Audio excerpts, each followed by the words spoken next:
But there's something about Van Gogh's legacy which is much more important than his fathering this or that ism of modern art. Vincent's passionate belief was that people wouldn't just see his pictures, but feel the rush of life in them.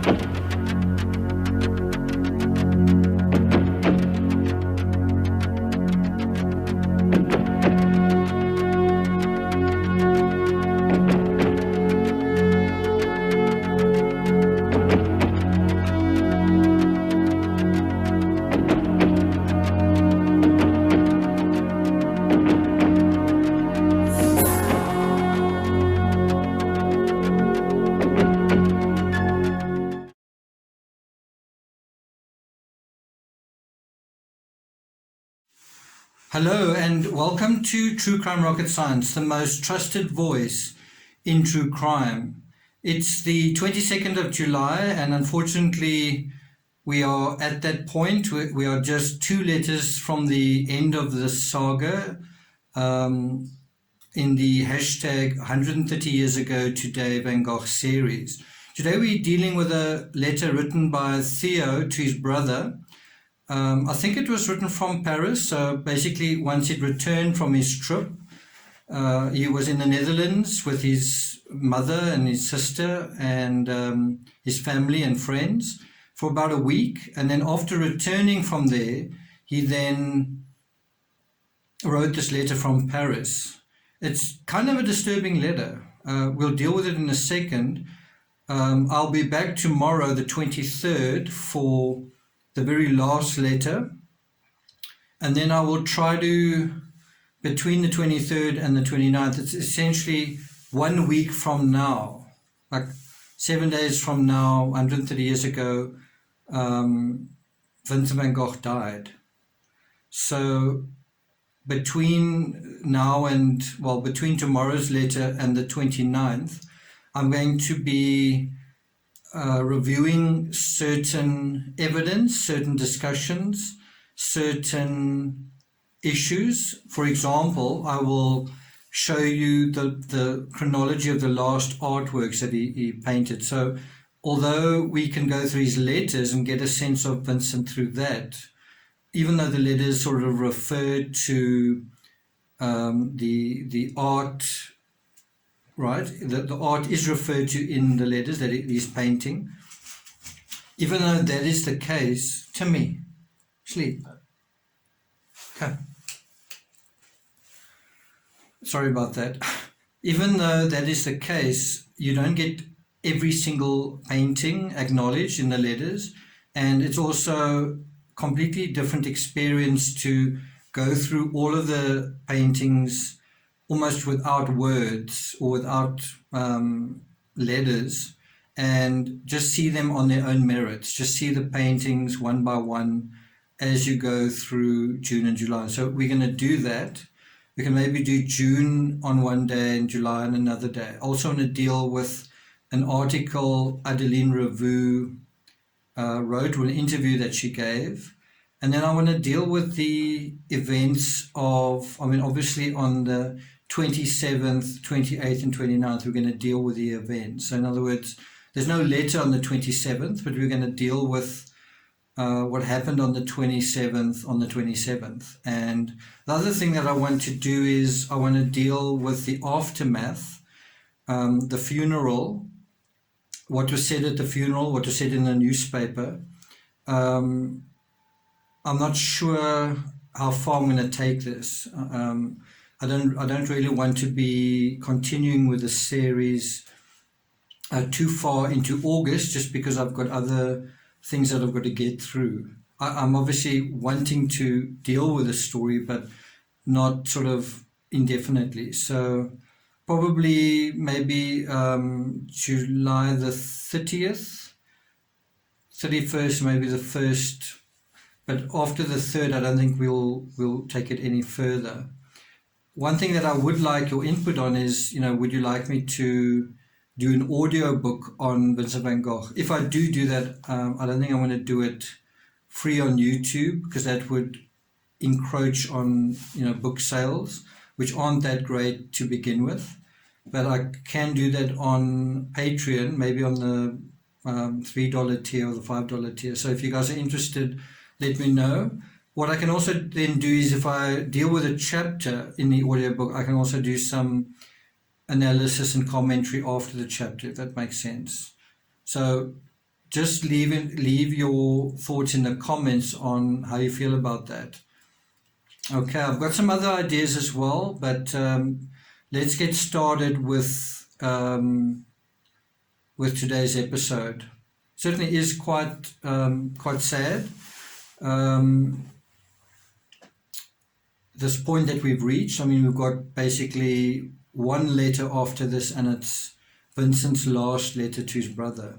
Okay, so this letter from Theo is referencing a letter we haven't seen. And that makes it really interesting, is at this critical time, a letter's gone missing. Theo's seen it, we haven't seen it. And Theo is now responding to some of the contents of that letter. And you'll get a sense from Theo's letter that it is kind of worrying what was or what could have been in that letter. So on the 22nd of July, Theo writes, "My dear Vincent, from Holland, Joe sent me your letter, which had followed us, and I read it with some surprise. Where did you see these violent domestic quarrels?"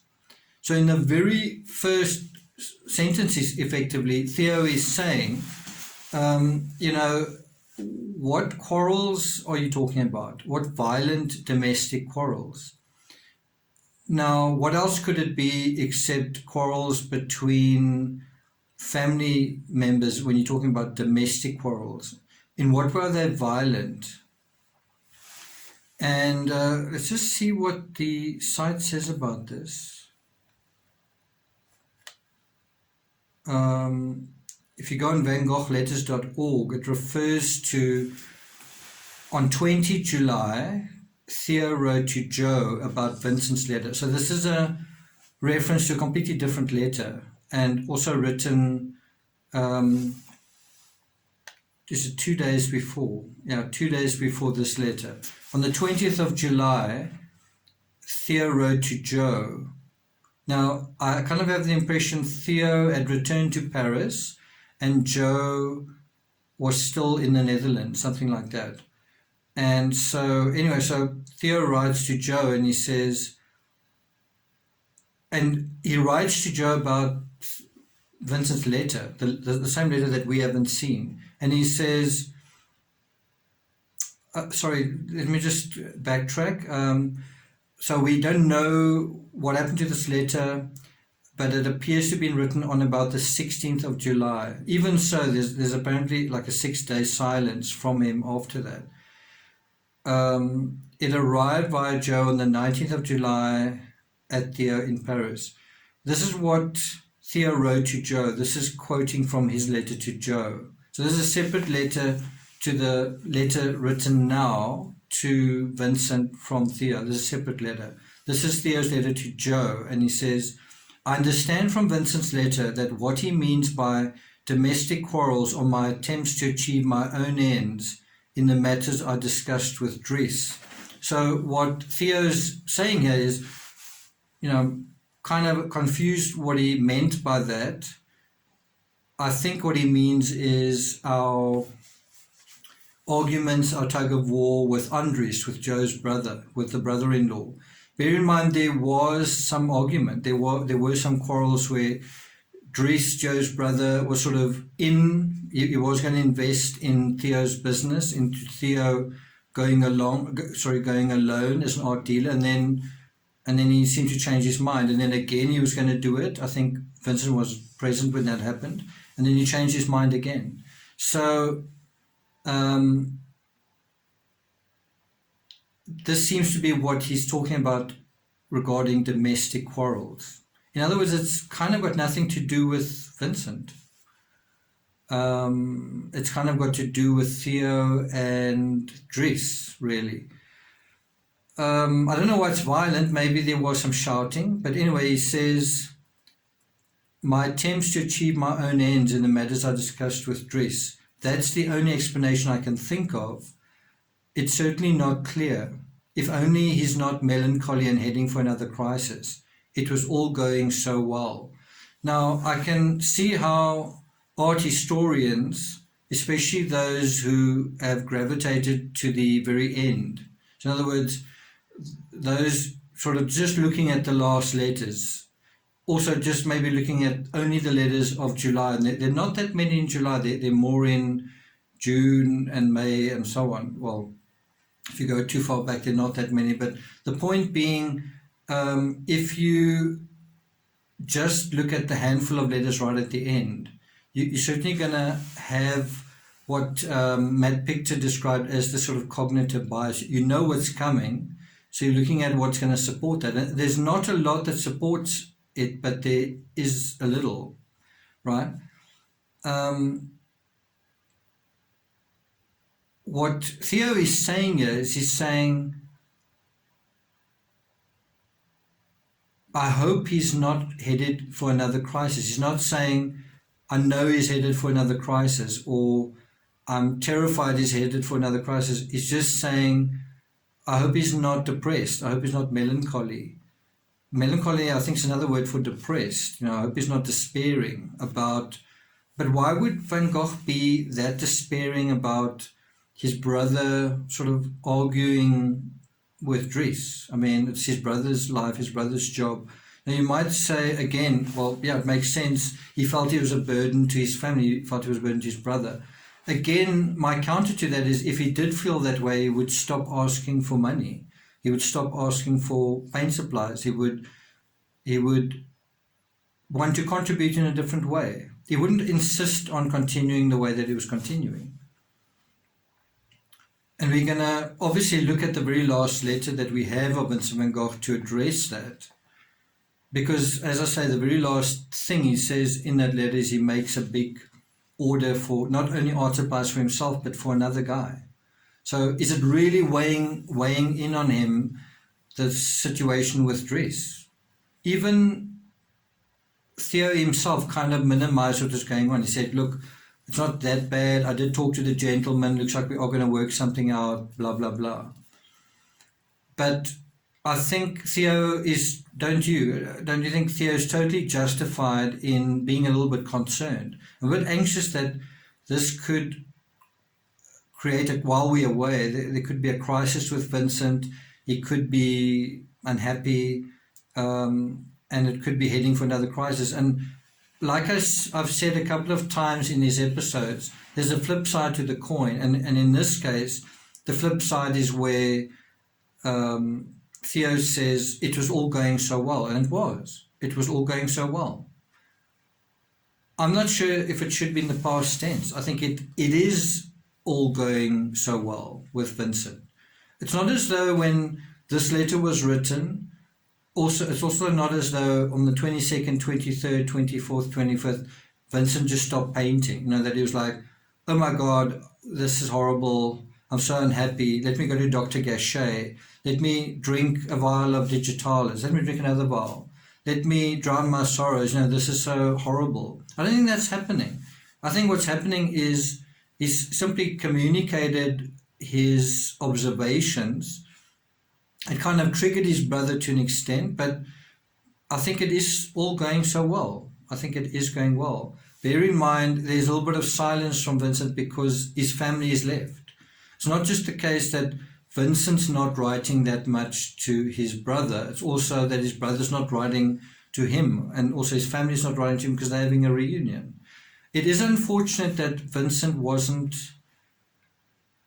I don't know if the word's invited or whether he didn't go along to this family reunion. I mean, if he did go to this family reunion, what would have happened? Wouldn't things have turned out differently, perhaps?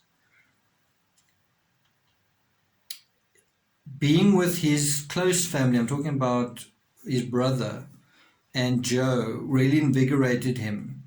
So wouldn't seeing his mother again and his sister do the same? And I think I understand where Van Gogh was coming from. I think what was going on was that he felt, and I think it's the same reason in a way why he didn't want to necessarily go and see his brother when the baby was going through its thing, because I think he was gaining momentum with his art. He was, every day he would go and paint, and he was getting somewhere, and he felt like he was on the ball.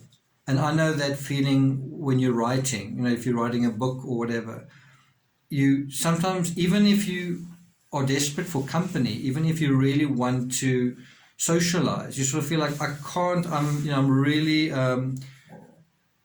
nailing this narrative.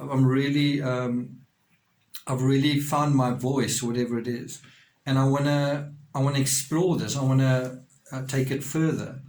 And when I'm sort of done with this phase, then I'll socialize again. That's what I think was happening with him. I think he was getting quite caught up in his work, but in a way that he was enjoying.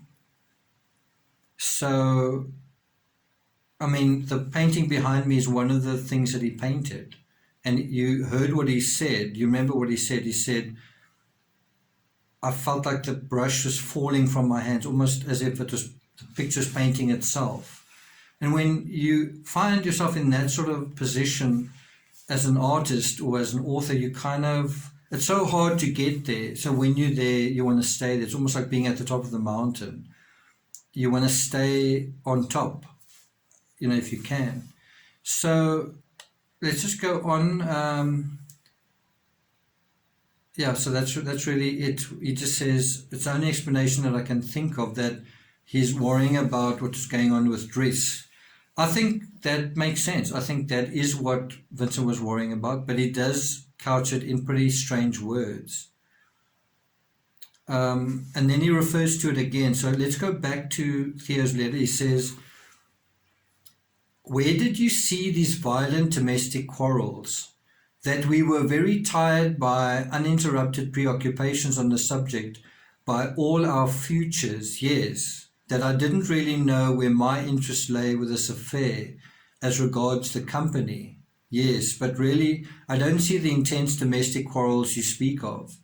Is it the discussion with Dries? So they actually, the same thing he said to Joe, he now says directly to his brother, which, as I say, the Van Goghs are kind of straight shooters. They kind of call it as it is. And then he sort of addresses it. He says, you know what? Certainly I'd wanted to see him a little bolder in undertaking something. He's saying, you know what? Yes, I did want Dries to be a bit more confident. I wanted him to back me. I expected more of a commitment from Dries. I am disappointed. Yeah, makes complete sense. But even Theo's not hysterical, he's not heartbroken, he's not angry, he's not really that emotional about it. What Theo says here is, but that's how it is, and it's no reason to break with him. He's basically saying, even though Dries has been a jerk, he says that's how it is, and it's no reason to kind of have a grudge or have an argument. It's not Dries. Dries isn't obligated to help his brother-in-law. Dries isn't duty bound to give his brother-in-law money or assistance. It's up to him. And Theo, to his credit, kind of, although he's obviously in the situation, kind of accepts that. He says, well, look, it's your choice, buddy. But yeah, it's a bummer that you not being, as he says, bolder, right? Then he goes on and he says to Vincent, is it perhaps, but I can't believe it, that you consider it an intense domestic quarrel that Joe asked you not to put the Prevost in the place where you wanted to hang it? She hadn't thought to hurt you with that, and certainly would have preferred you to leave it there than to get angry about it. So they are wondering, is Vincent calling kind of a request where Vincent had asked her to hang another painting where he'd asked her, is wondering, is that the violent domestic quarrel? Now, there's some substance in that. I don't know if you remember Mr. Pictor talking about Vincent apparently had an argument with Dr. Gachet about an unframed, not sure if it was a Guillaumin but it was some painting that was unframed, and he kind of had a tantrum. He was like, I can't, this picture can't be unframed. And that incident is actually it's depicted, it's dramatized in Lust for Life. I think, if I remember correctly, I think Matt Pictor was saying, he's not sure if that's credible. He's not sure if you would trust that information, because he says the fact was that Vincent had lots of unframed canvases lying all over the place. So, would he have kind of gotten upset about it? I'm kind of on the fence. I'm not often on the fence, but I'm kind of on the fence with this one. Because on the one hand, I understand Mr. Pictor's reasoning, saying, yes, he had a lot of unframed canvases. On the other hand, Vincent is quite an anxious guy, and he is an artist, and I think certain things like that might upset him. If you relate that to the author's life, you might say, well, you got a bad review in your book, don't be upset about it. Well, I think that's something that could ruin my whole day. And maybe the equivalent of that is finding an artwork that he admires that's not framed, lying around. I don't know. Maybe it's also a sore point for him because his artworks are at home. If someone has the ability to frame something, it should be framed, like the doctor. So I'm not sure, but it does seem a stretch to say Joe asking him that, is that what the violent quarrels were about? Now, we haven't heard these quarrels, we didn't see them, so we don't know. But one would imagine if there was some major argument that Theo would have said something to his brother like, I don't like how you spoke to my wife. I think he would have raised it. If that was the end of the story, maybe that would be quite nice, but I think there's something else we should say. Jo did say when she had this book published with the letters, she said, I wish I hadn't been so mean to him. So even Jo sort of felt that she'd crossed a line and been mean to him, right? Now,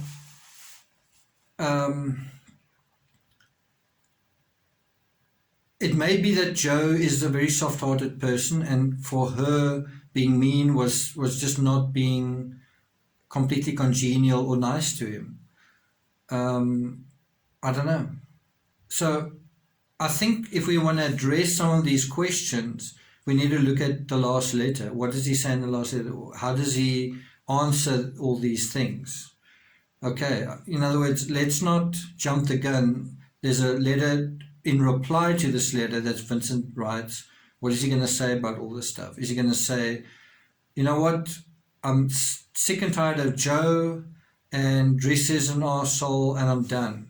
Does he say that? Does he say I'm really unhappy? What does he say? So we'll deal with that tomorrow. Anyway, he goes on to say, Theo goes on to say, her child, that's baby Vincent, preoccupies her too much for her to have much time to think about painting. And although she already sees much better than she used to, she doesn't always see immediately what's in it. Okay. So Theo's being very diplomatic. He's sort of saying, you know what, don't be too hard on Jo. She got a child, and that's kind of what's going on.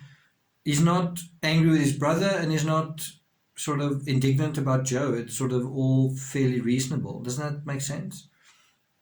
He goes on to say, no, if it was that trifle, I would tell you to stop it, for it's not worth the trouble of bothering with it.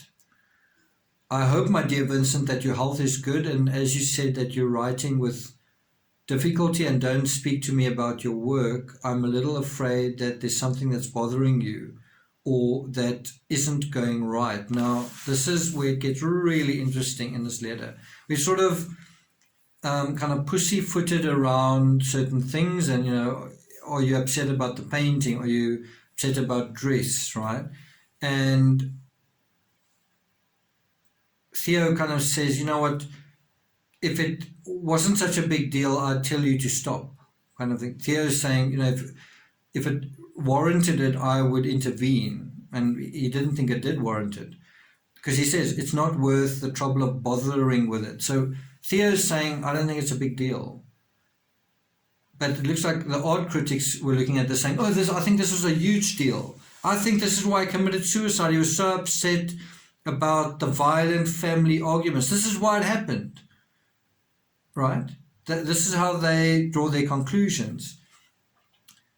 But as he talks about, how are you? I'm afraid that something's bothering you.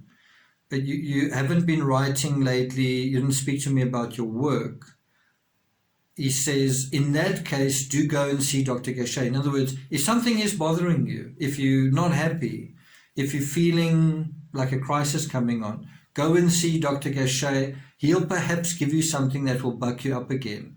Give me news of you as soon as possible. And, you can imagine if Vincent was sulking or whatever, that he wouldn't write the very next day. You would imagine that if he was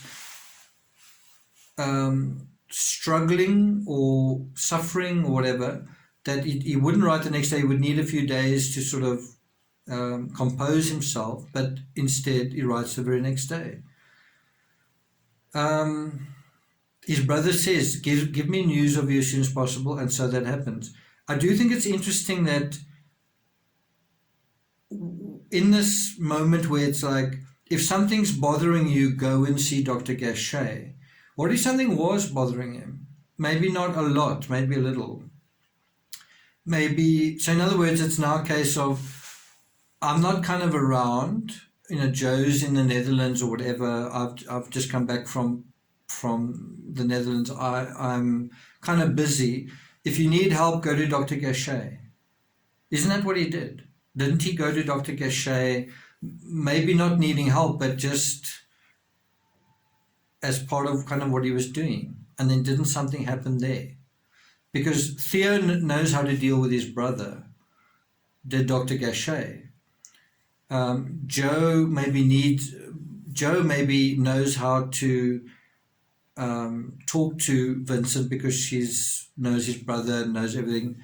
Would Marguerite know to be quite firm with him, or would she sort of let him kind of impose himself? So let's just see how much further we've got to go with this letter. It's not that much. Okay, so he says, last Tuesday, I took Joe and the child to Leiden, and now he's talking a little bit about his trip to the Netherlands, and stayed there until Thursday. Mother has indeed aged a little, but she was so pleased to see her grandson. And it was amusing to see how she took him and made him happy. Will, that's Wilhelmine, was also well and was very kind to us. Joe stayed with them for another day after I left, so there's the confirmation of that. And then left for Amsterdam, where she still is. So right now, Joe's in Amsterdam. Bear in mind, her name is, I think, Joe Bonga. And she's also Dutch, so she's also now visiting her family after visiting his family, right? Makes sense. She goes on to say, I hope that everyone is making efforts not to tire her, but is allowing her a little rest. She had such need of it, for it's hard labor, I assure you. In other words, raising a child is hard labor. Raising a puppy is also hard labor.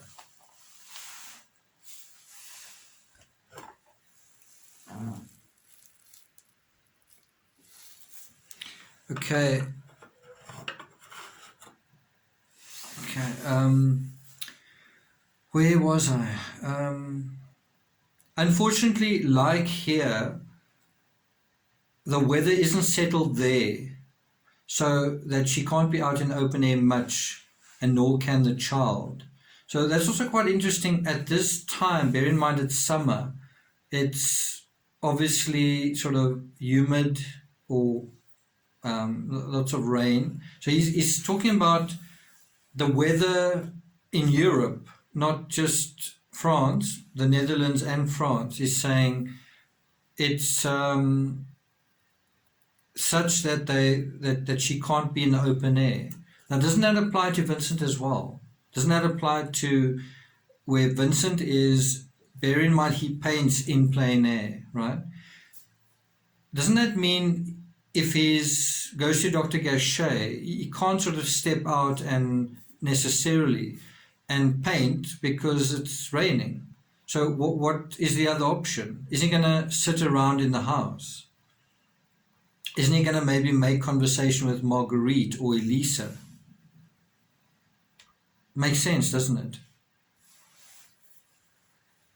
I kind of made the same claim to an extent in the Madeleine McCann case, where I said, you know, if you go and check the weather, it was cold on certain days, it was overcast on certain days. And what that does is it brings the family closer together in a sense of you can't leave one another alone, because you not leave them alone, but you can't go and do something else. You can't go to the beach.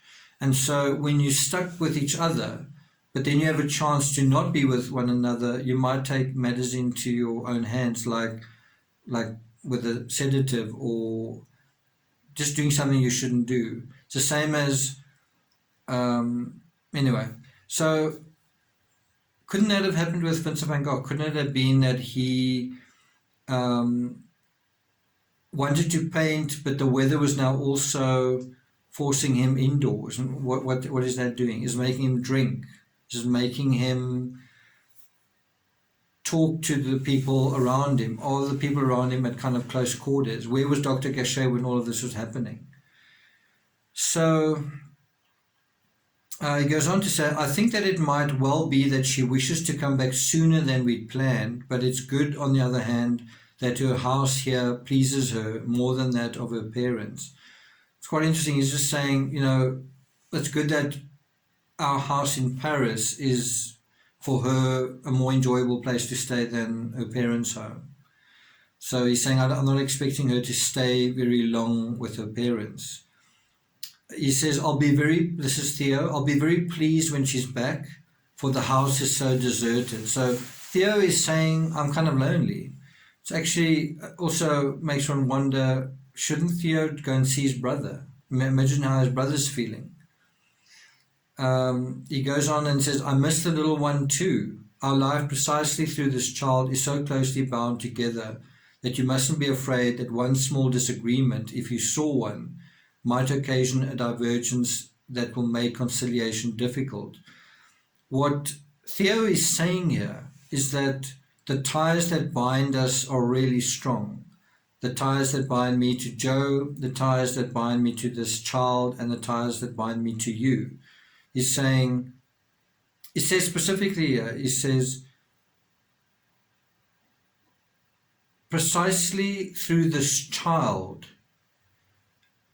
our life together is so closely bound that you mustn't be afraid that one small disagreement, if you saw one, if you know about one, might occasion a divergence that will make conciliation difficult. In other words, he's saying, you shouldn't worry if you saw or heard an argument or know about an argument that there may be problems with reconciliation. We'll be reconciled with one another regardless. Don't worry about that. In other words, his brother is reassuring him, saying, don't worry, don't be anxious, don't fret. We are behind you. It's fine, right? He's not saying the opposite. He's not saying, Vincent, buddy, you know, you're a grown man, you're an adult. I've babysat you enough, off you go. He's not saying that. He's saying the opposite. He's saying, we will look after you. Are you okay? Go and see the doctor if you're not, right? Bear in mind, if you had no idea who Theo was, you had no idea who Vincent was, you had no idea what kind of person Dr. Gachet was, and you had this thing where you heard, Vincent felt like he was a burden to his family, then you'd sort of wonder, wow, was he?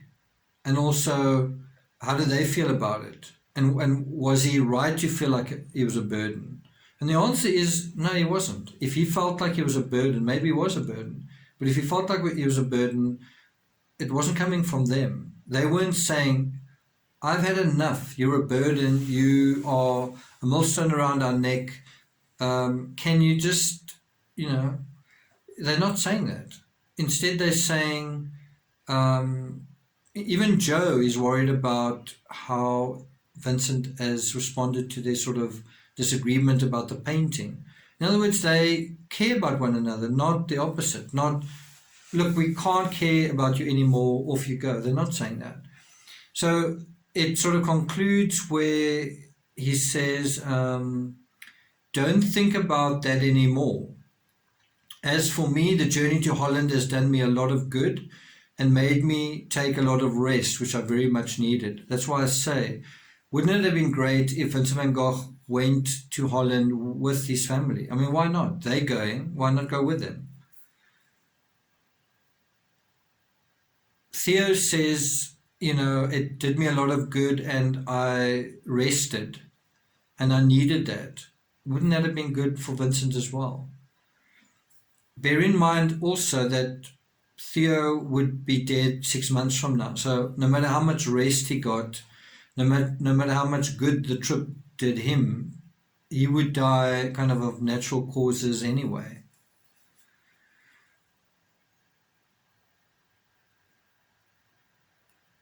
Theo then concludes, this is sort of the last line of the letter. He says, let's hope that the health of all of us may improve, for health is a great deal. Theo, you have got no idea how true that is right now, but also for you then.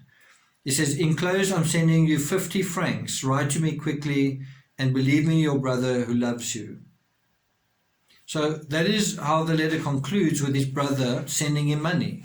There's not any mention anywhere here about an excuse or some kind of explanation for, I'm not going to be able to send you money. I'm sending you 40 francs, I can't send you 50 francs. I'm sending you 20 francs, I can't send you 50 francs. Is it okay if I only send you 10 francs? I'm kind of struggling a bit this month because I've just come back from the holiday. Nothing like that. In what way was Vincent a burden to his family? He was a financial burden. He wasn't any other kind of burden. Yes, they were concerned about him, but it wasn't like he was writing boo-hoo-hoo letters every time, I'm falling apart. There was to an extent, a little bit of loneliness and please come visit me, but I mean, they didn't really even respond to that in a way. He certainly didn't say, look, I'm desperately lonely, please come and see me. He basically just said, the countryside will be good for your child. It'll be good for your health. So do you see what I'm getting at? This whole story about him being a burden, is that really why he committed suicide? Now, what we're going to address in the next week is if it wasn't because he was a burden, then it doesn't mean he didn't commit suicide. Maybe he committed suicide for another reason. Maybe he did commit suicide. What's the reason then? You can say, no, I think it was because he was a burden.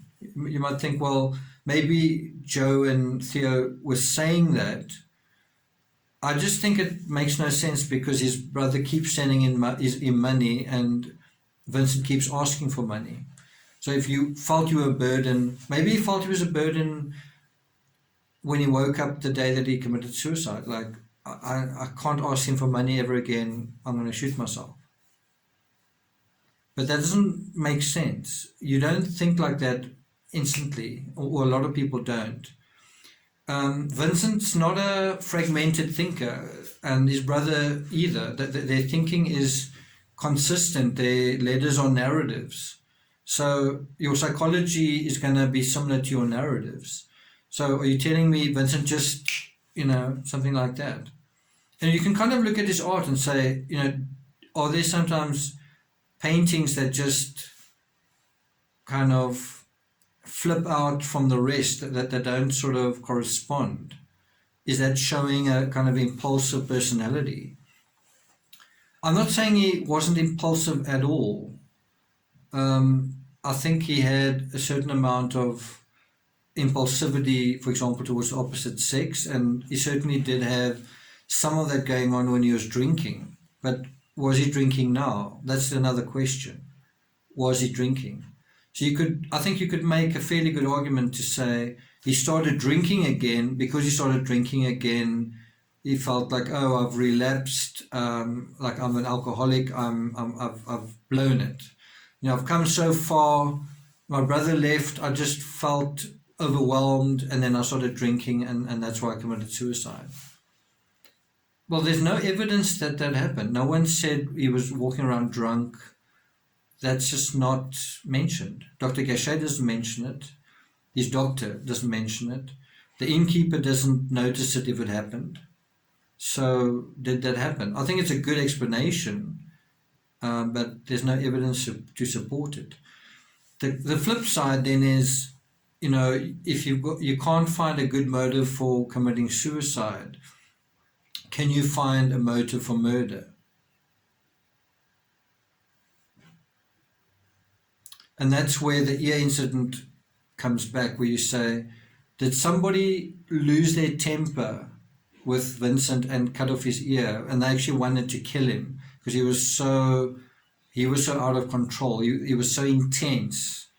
So you say, was he impulsive enough to commit suicide, yes or no? Well, let's say you say no.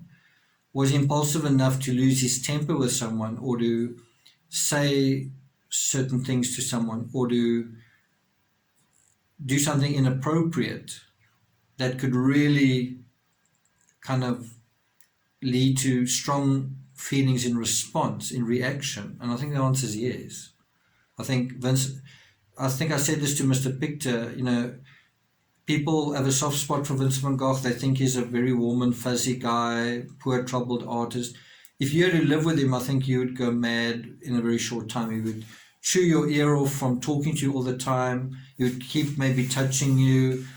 He would just keep talking, or he would realize very quickly that he doesn't like you and not want to talk to you at all. But if he did like you, you probably would feel like, I actually need to go. I kind of need to go and do my nails or wash my hair, right? It would be that kind of thing, because he is lonely, and you would probably feel that. And that thing of, he would talk to you intensely and you'd feel trapped, but then there'd also be a sense of, I want to go. No, please don't go. I think he had a little bit of an abandonment thing. And that's another thing. If somebody told Vincent, look, I don't want you to see my daughter again, can you imagine how you'd react? I don't want you to come to this house again. Can you imagine how you'd react? I don't want you to tell me again how to hang my paintings in my house, Vincent. Can you imagine how you'd react? Okay, so I'm not sure if there's more to say today. It just sort of in the sort of subtext to all this on the website vangogletters.org, it refers to Theo wrote Joe a letter. I've already spoken about that. It also refers to the firm of Bouchard, Valadon and Key. I think that is where he talks about the company. Theo talks about the company. Andres had withdrawn his offer to be Theo's business associate. We've spoken about that. Provost's lady with a dog.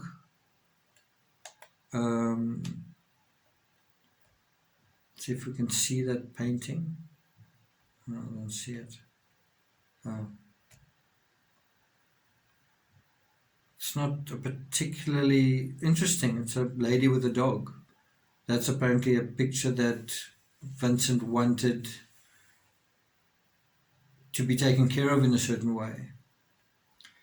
And then number 5, the journey had also brought Theo to the decision to stay for the time being with Boussard, Valadon and Key. So that's another really important thing to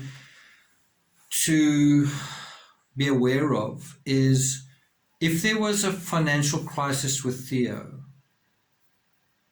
it wasn't like he lost his job. It wasn't like he was fired. It wasn't like he left his job. He was feeling a bit unhappy at his work. I think he was feeling a bit underpaid. And as a result, he thought of going alone. He thought of starting his own business. That was kind of the crisis that happened. But he never lost his job. If he did lose his job, if him and Joe were going to be thrown out of their apartment, then I could understand Vincent saying, "Jeepers, I can't carry on doing this to you guys." Then it would be justified. But he didn't lose his job. He still had his job. He was still earning a salary. He was still paying Vincent. So how was Vincent a burden? His brother and his brother's wife keep telling him everything's fine. Vincent was to such an extent not a burden. He didn't even go with them to the family. I mean, you could also interpret it that way. I want to go with to see mom and the sisters. No, well, we want to go because it's our time. They want to see their grandson. No, I want to come with. What about me? And instead, he's happy. He seems happy to stay where he is and paint. I'll see them next summer, whatever. He's not a burden. I don't think he even said, I think about it. Sorry about that. My phone seems like it reaches maximum capacity at about 45 minutes of recording. I'm not sure if the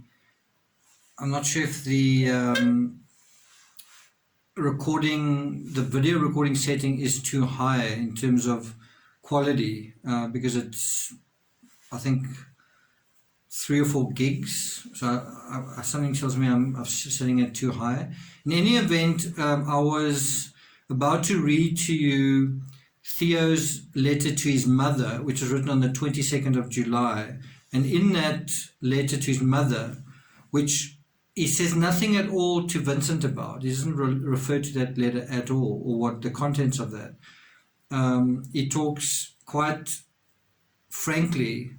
It just shows you what he says to Vincent is somewhat euthanized, or it's sort of euphemistic, right? Because what he says to his mother, he says, "I realize so clearly that recklessly giving up my position to plunge into uncertainty was a very dangerous matter." And that's something that he doesn't mention to his brother. In any event, we'll talk about this letter to his mother and Wilhelmine, written on the 22nd of July, same day as the letter to, so today, as the letter to Vincent. So we will deal with that letter to his mother tomorrow before we deal with Vincent's response. By the way, here is someone you might want to say hello to. Hello. Hello, yes. He's wanting a little bit of attention, so I think I'm going to have to get off the computer and just play with him for a while. And after listening to this video, maybe you should do some playing as well. I just want to thank the 100 or so subscribers that have subscribed since my previous video, but in terms of the Chris Watts case. And I want to thank you guys for listening, and also on Patreon. There's been a bit of a milestone there. About 50 people have joined Patreon. If you're listening to this and you haven't joined Patreon, please do. I'll probably continue the coverage of Van Gogh on Patreon in terms of an audio book, and we could even go through another phase of letters. But leave your thoughts in the comments, and I'll see you guys next time.